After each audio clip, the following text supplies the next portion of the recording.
अस्सलाम वालेकुम। की हाल चाल है वीडियो? उम्मीद करने सब खैरियत नाल ही होंगे। उन्हें कहा एक चौधरी दे पुत्र दा ना वलीमा सीगा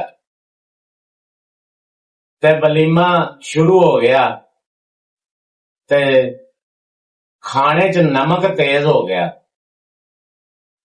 ते चौधरी जेड़ा सी उधरों वलीमा शुरू हो गया ते हर टेबल ते जावे ते बंदियां नूं कवे कि रज के खाओ खाना, मेरा 20 लाख रुपया इस वलीमे ते लगा।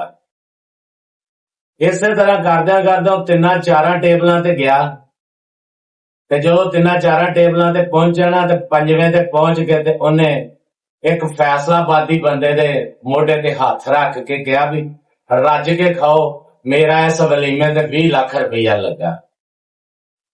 जो अगो फैसलाबादी खड़ा हो गया ना ते पूरे जोर नाल आवाज ला के कहंदा, चौधरी साहब लगदा भी लाख रुपये का नमक ही पा छड्डिया जी।